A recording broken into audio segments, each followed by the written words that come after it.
Hello, listeners. It's Mallory Willsea, Chief Producer of the Enrollify Network, and I want to take just a moment to tell you about another show on Enrollify that I know you'll love.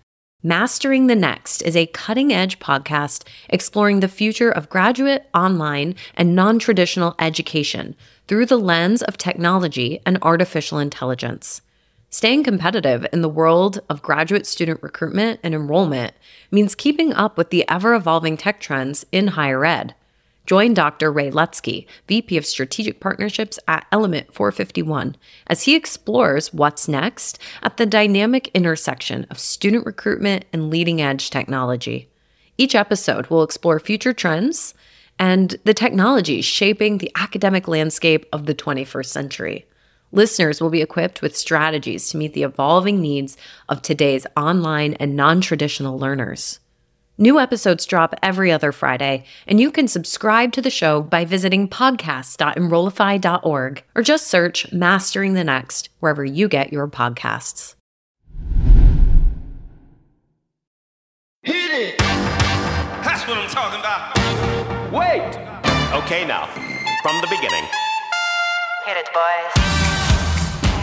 Welcome to Learning from Leaders, a special 5-part Pulse Check series on leadership and management brought to you by Enrollify and Element 451.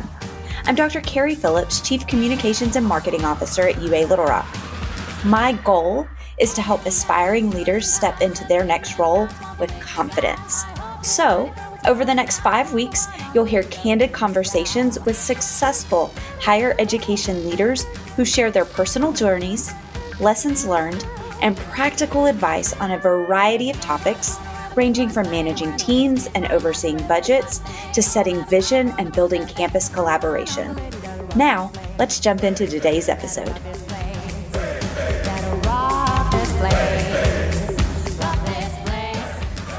Hello, everyone, and welcome to this episode of Learning from Leaders. This is a podcast series that is designed to support the next generation of marketing leaders. I'm Carrie Phillips, the Chief Communications and Marketing Officer here at UA Little Rock, and my journey in higher education marketing began much like yours from the ground up.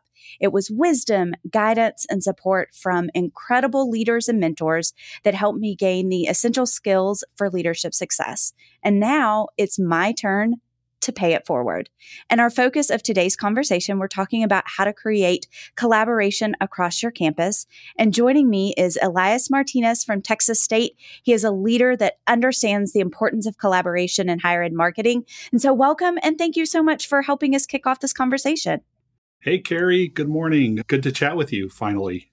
Absolutely. Welcome to the show. Before we dive into the topic, kind of give me a high level, a little bit about your background and your approach to higher education marketing. So like all good stories, my higher ed journey begins in a hotel bar.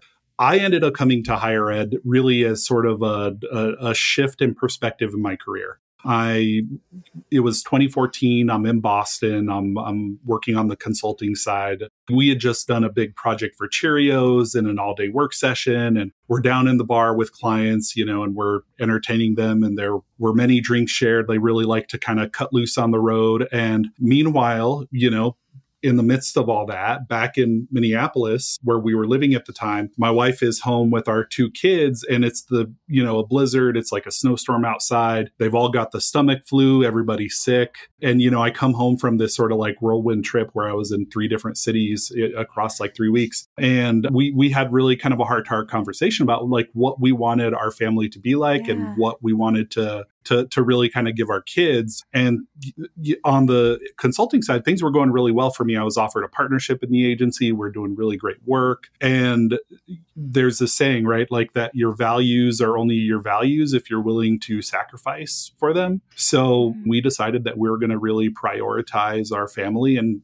have a sort of a change in pace. So that brought me to higher ed. And I thought, that's going to be super easy. Higher ed is like, it's slow paced, everybody goes away for the summer. It's like super chill. But little did I know that, higher ed in a lot of ways is brand building in hard mode.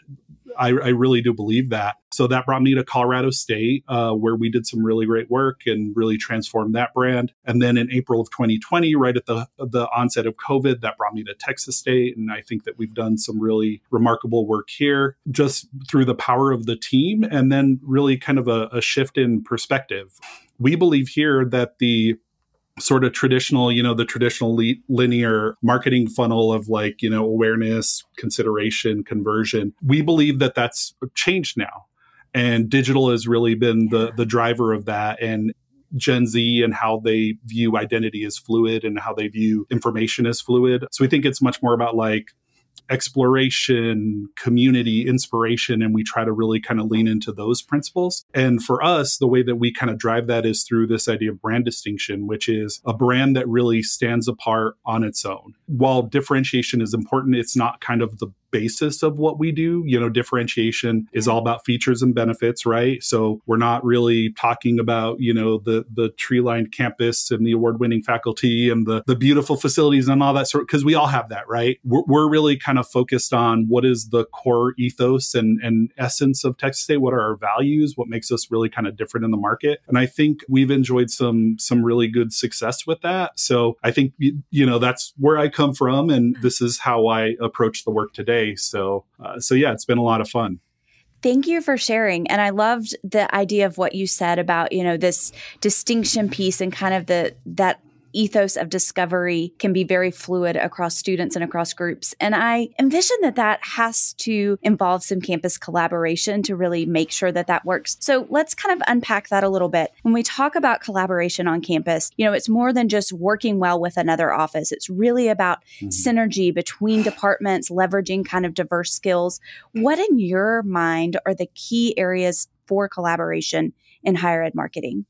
So when I talk about like brand building in hard mode, this is exactly what I'm talking about. Universities are like these sort of kingdoms and everybody has their individual fiefdoms, and their sort of priorities and various sorts of initiatives that they're trying to drive. And that's where the hard mode piece comes in, right? There's no shortage of competing priorities across the university, whether it's, fundraising or enrollment, athletics, student success, the research enterprise, that, press release that faculty member wants you to write about their new grant. Like they're all of these things, right? And we do our best to really, help as much as we can in these various areas. But Texas State is a big institution. We've got about 39,000 students and 9 colleges, and we've got a relatively small team of about 29 folks. And really what we've leaned into is this idea of like thought leadership and consulting with our partners and bringing educational opportunities, providing guidelines and tools and services. So that has been really our approach to those sort of core key areas, right? And you asked about the key areas for collaboration, and it's everywhere across the institution. But really, like for me, I look at sort of what I view as the lifeblood of the university, which is, our enrollment, because without students, we cannot do what we do.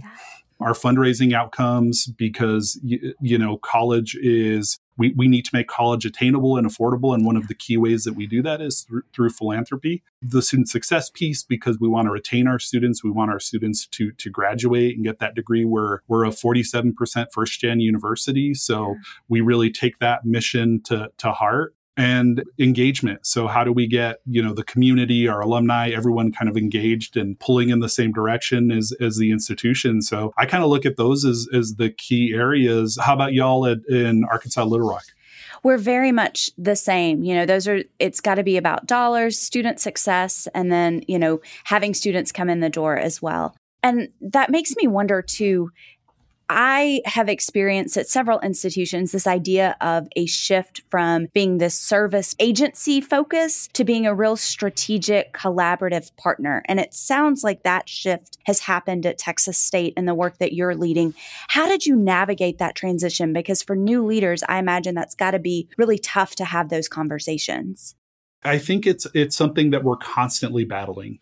And it's something we constantly battled at Colorado State. It's something that we will constantly battle here. And I imagine it's something that I'm going to constantly battle throughout my career as I move through higher education. And I think it's just because I know that marketing in higher education is coming into an area of maturity. but still, it still isn't quite where it needs to be, right? Especially because you're not just dealing with the institution as a monolith, you're dealing with sort of all these individual areas where there are new folks kind of coming in and out, and they might be used to working with their communicators and their marketers in completely different contexts than the way in which we work at Texas State.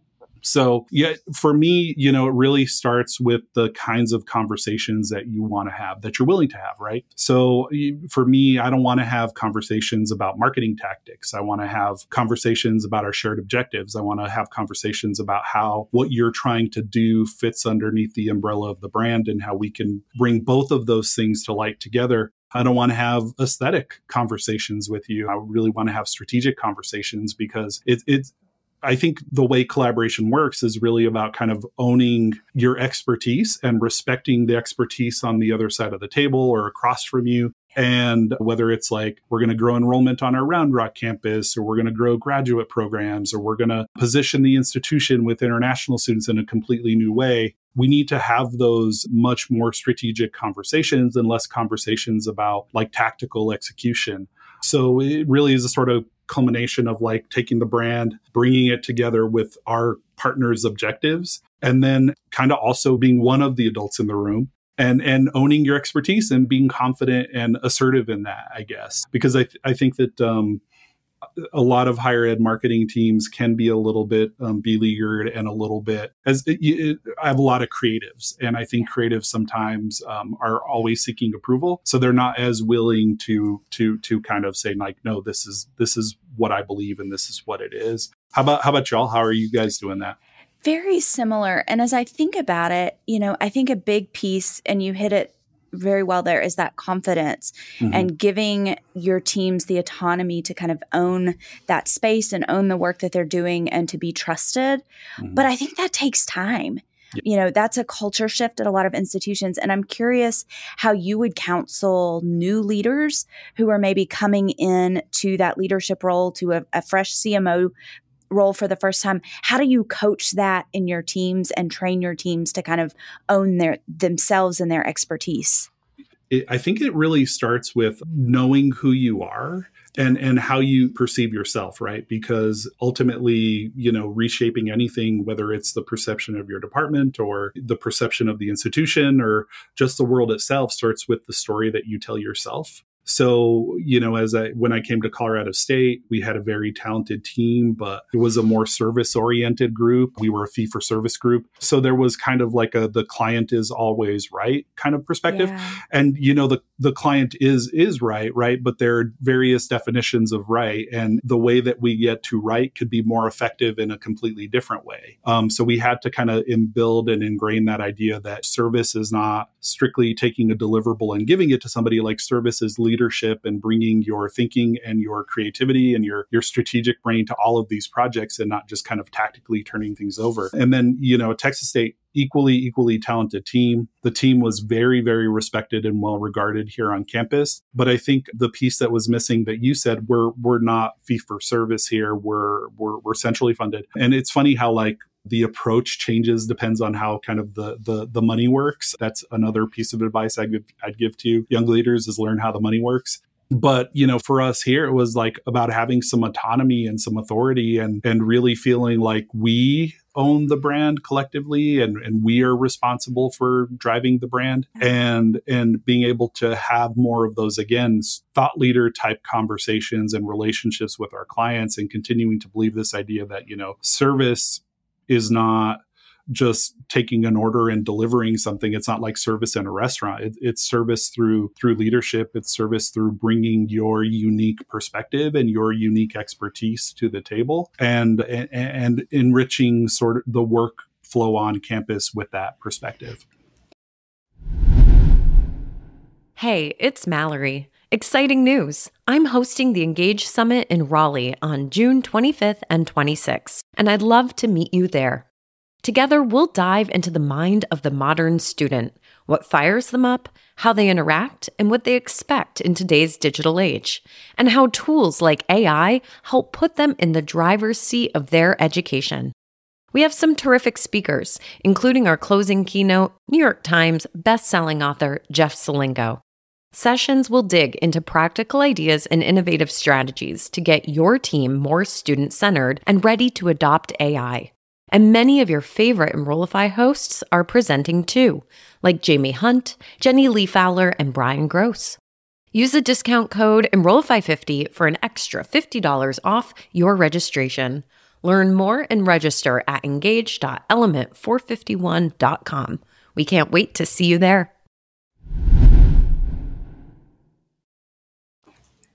I love that idea that service can mean multiple things and that there can be more than one right answer. That's something I don't know that we always think about. And I love that. I'm curious if you can think of examples, because part of what I really want this podcast is to give those new leaders or potential new leaders that authentic look. And this is not without challenges. There are moments this doesn't work well. This doesn't work according to plan. Can you share a little bit about some of the challenges you've faced in building collaboration? Because I think that's important to talk about as well.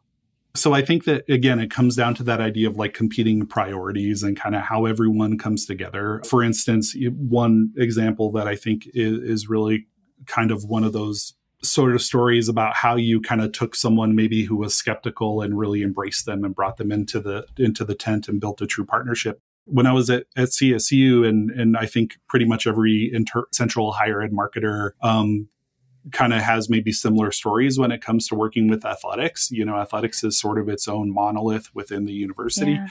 So we at CSU, they had were building the on-campus stadium, which was the first time that, you know, the university was going to have an on-campus stadium in like 50 years, something like that, right? And it was this huge sort of community conversation about what it would be like to bring game day to the heart of campus, to the middle of Fort Collins from the foothills in Fort Collins. So it completely would change the character of the town over the weekend. So it was this big sort of community conversation. And when we built the stadium and it became we started talking about, okay, what is this experience going to be like? And what is the environmental branding going to look like? It was something that, you know, primarily was within athletics. And the argument became, well, you know, we want to look at the stadium as a community asset, not just a football asset, a university asset. What that did was it allowed us to get into the conversation and really kind of take a role in that project, lead that project. But then when we did that, we didn't just kind of like push the athletics marketing team out. We really kind of brought them in and said like, okay, how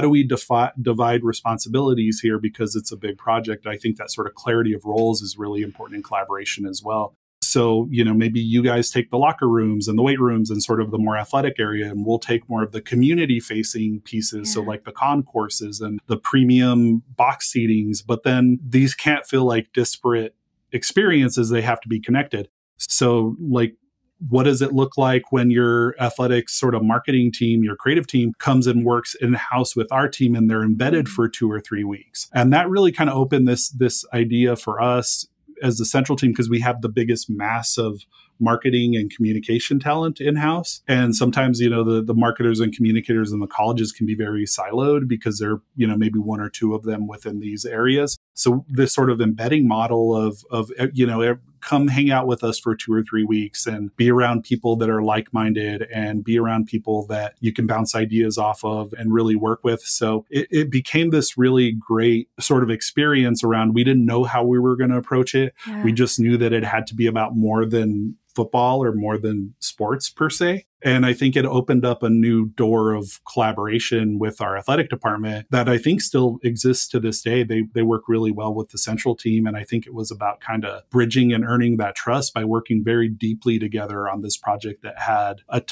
huge implications and ramifications for the university. I heard you say the word trust, and I think that's critical in those kinds of big moments to really shift culture. How do you continue or work toward earning trust when sometimes those are partners that are very skeptical? They maybe have had a negative experience in the past. Mm-hmm. How do you build trust to really enhance that collaboration long term?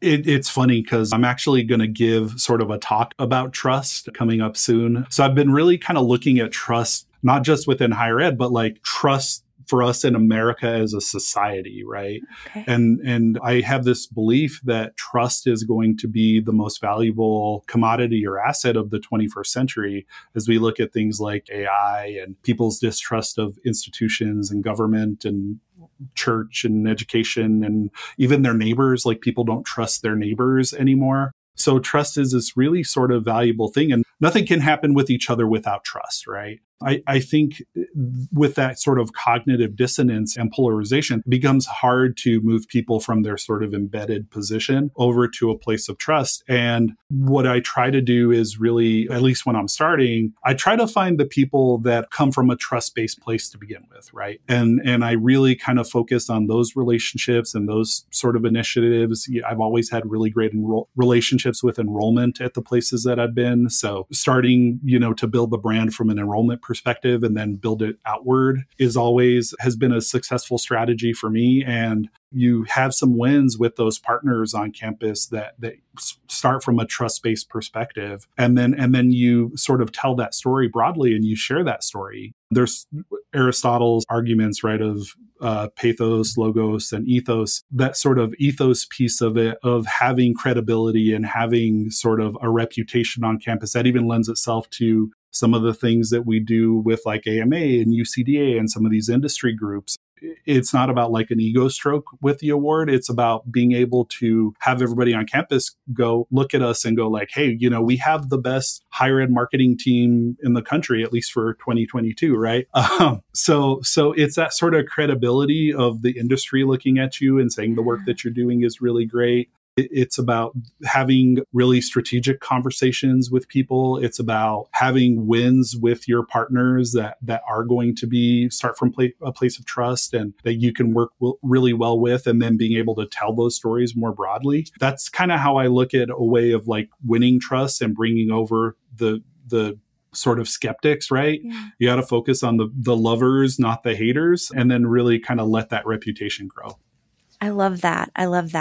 As we think about, those new leaders who maybe there isn't great collaboration, they're looking to build that and start that on their campuses. What are some misconceptions or pitfalls of advice that you could share to help them maybe not make some of the mistakes that you've made in the past, or to make that process easier for them? Man, that is such a good question. I was telling you before we jumped on the call that we've had a division merger recently at Texas State. The communications was in advancement and marketing was in enrollment management, which was in academic affairs. So I've been really kind of focused on internal collaboration between our two teams that have come together, really good, talented people that all really like each other. And you think that, because you like each other and you get along, that you would be able to collaborate really well. But, the truth is that there's still a lot of work to be done, right? Even good people that you really respect and admire and you want to work with, you need the frameworks and the systems in place to enable collaboration. So I think that's kind of the first pitfall, is assuming that because everyone is here with the right intentions and everyone here is smart and talented and bring something unique to the project, that collaboration is just going to work based on the power of, your personalities and your intention, right? You need the frameworks in place. You need the processes in place to be able to collaborate. I'm in graduate school right now. So there's a lot of group papers that are being done, which just drives everybody in the cohort crazy, right? And everybody's experienced that, right? Everybody's been on a group paper. And it's always that sort of awkward moment of like, when you're starting, like, who's going to do what? What section are you going to write? And who's going to voice it? And who's, when are we going to meet on Zoom? Who's going to coordinate us? So being able to clarify roles in that collaboration is really important. The CSU athletic story, right? We separated responsibilities, but yet we came back together and discussed how the different parts of the project correlated to each other. So clarifying roles, assuming that you have a shared idea of what the goals are. So sometimes, you could work on a project and you're solving for X and your partner across the table is solving for Y. And sometimes, I find within committee work that charges sometimes aren't the best defined sort of charge. So you really need to kind of go back, and before you even get into thinking about ideas, like, what are we trying to solve? Like, what is the thing that we're trying to do here? And then the other thing that I would say is conflict. I think I am a naturally conflict averse person. Like my conflict style is avoidance. So I've really had to work on that. But conflict is actually a sign of a healthy team and of a healthy collaboration because you're willing to have real conversations with each other. You're willing to hold each other accountable. So you really just have to make it clear that when there is conflict, you're challenging ideas, you're challenging approaches, you're not challenging people, right? Ideas can be bad, but people, aren't bad per se. And you're not bad for having a bad idea. I have lots and lots of bad ideas. Matter of fact, usually when I start collaborating, I start with bad ideas just to create vulnerability and lower the tension in the room when people are coming together for the first time, because no one wants to look dumb, right? Yeah. Everybody wants to look smart to their colleagues. So I'm like, all right, I'll look dumb. I'll look dumb first. And then everybody can kind of maybe lower the tension a little bit. And then just life happens, be flexible, like sometimes someone doesn't hold up their end of the collaboration or the group project, but you don't know what's going on in that other person's world per se, how busy they are, what initiative was just dumped on their desk by a regent or, some sort of like system higher level within the university. So I think that having that sort of patience and grace and communicating with each other is so important. What I would love to hear, what are some of the pitfalls that you all have, that you've experienced in your time?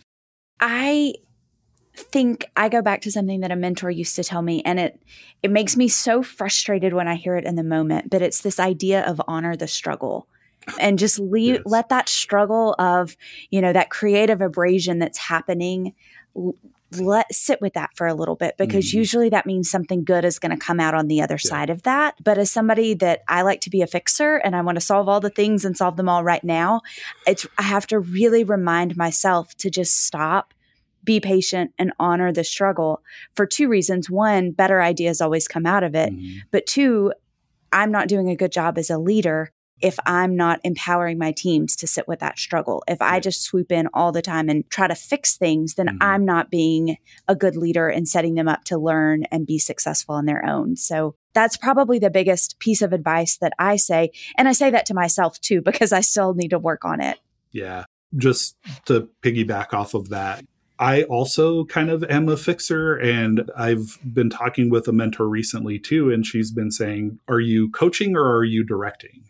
Because if you're coaching, then you're not necessarily telling them, okay, well, here's what I would do. I would do X, Y, and Z, right?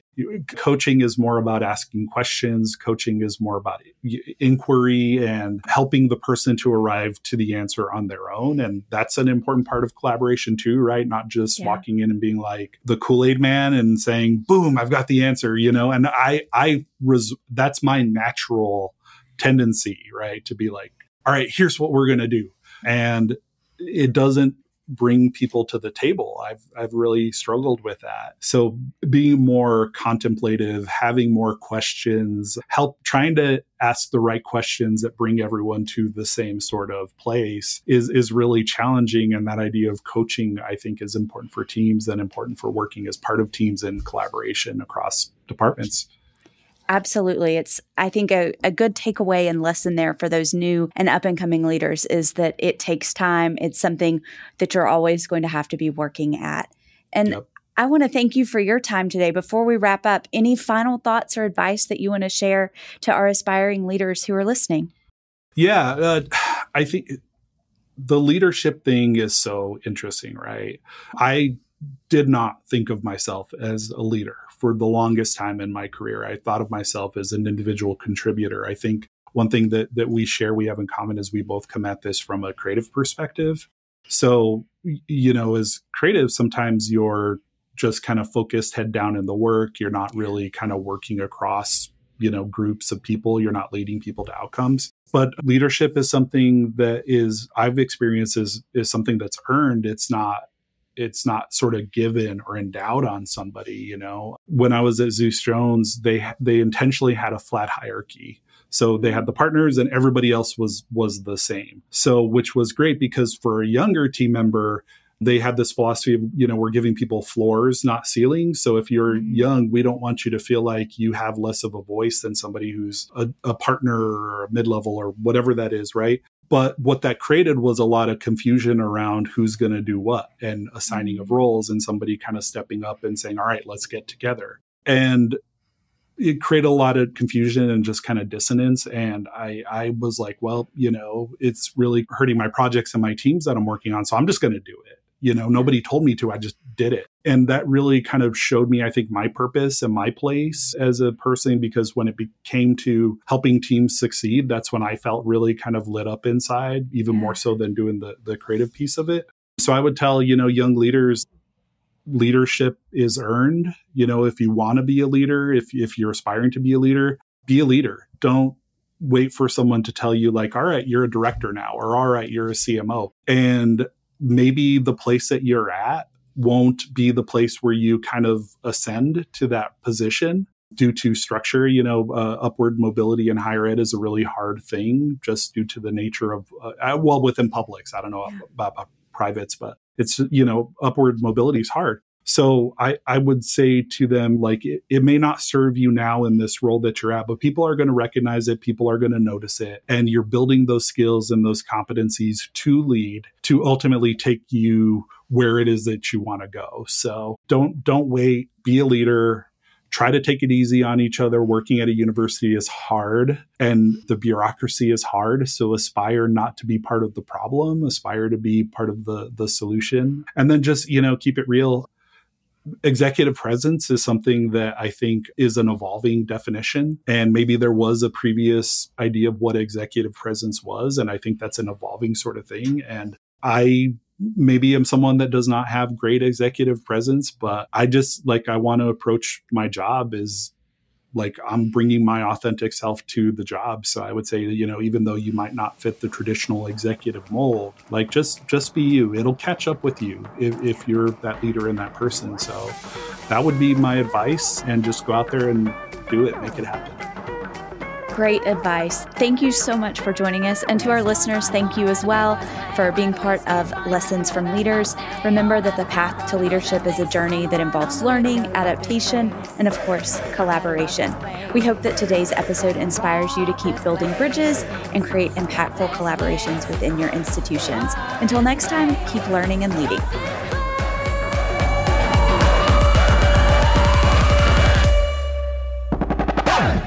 The Higher Ed Pulse is part of the Enrollify podcast network. If you like this podcast, chances are you'll like other Enrollify shows too.